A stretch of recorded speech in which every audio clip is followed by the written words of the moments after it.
राघव चड्ढा इस वक्त press conference कर रहे हैं, सीधा रुख करते हैं। लेकिन अग्निवीर जवानों की शहादत नहीं है। क्या कोई भेदभाव करती है भाजपा सरकार? ये बात वो जनता के सामने रखे। मेरा चौथा सवाल, क्या दुश्मन की गोली लगने की वजह से मृत्यु होना ही शहादत कहलाने के लायक है? क्या दुश्मन की गोली लगने से मृत्यु जो हुई, क्या उसी को शहादत बोला जाएगा? क्या ऑन ड्यूटी यदि कोई व्यक्ति किसी कारणवश शहीद होता है, मृत्यु के घाट उतरता है, तो क्या उसे शहीद नहीं कहा जाएगा?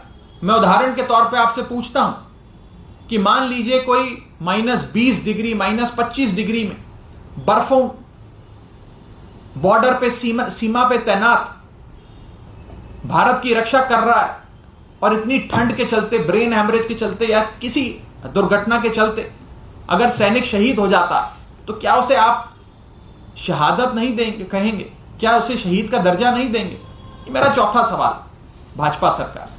और मेरा पांचवा और आखिरी सवाल कि अगर अग्निवीर योजना इतनी अच्छी है, अगर अग्निवीर योजना से भारतीय सेना का, भारत देश का इतना भला होने जा रहा है, तो कितने नेताओं के बच्चे अग्निवीर स्कीम के चलते भारतीय सेना में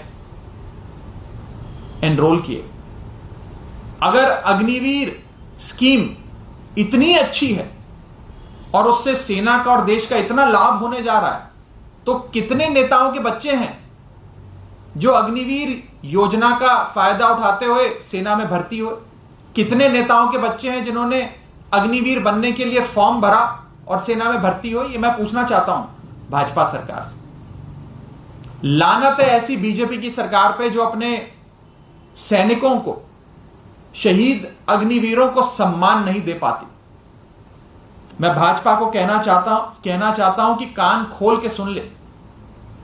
जब तक देश में सैनिक का सम्मान जिंदा है, जब तक देश में सैनिक का सम्मान जिंदा है, तभी तक देश की समृद्धि का अरमान जिंदा है। भाषण और जुमलों से देश नहीं चलता, शहीदों की बदौलत ही मेरा हिंदुस्तान जिंदा है। जब इस देश में किसी नेता की मृत्यु होती है तो आप देखते हैं कि राष्ट्रीय शोक घोषित किया जाता है। हमारा ध्वज,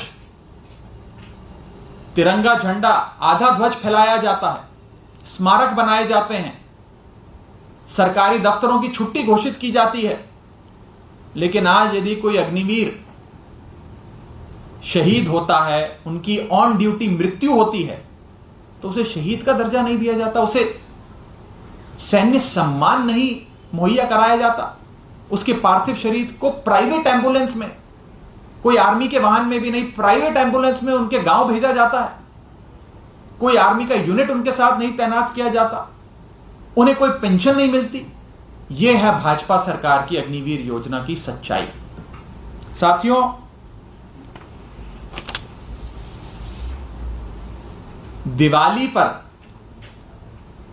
सैनिकों के बीच जाना, बॉर्डर पर जाकर फोटो खिंचवाना, कैमरे के सामने उन्हें मिठाई खिलाने से सेना का सम्मान नहीं होगा।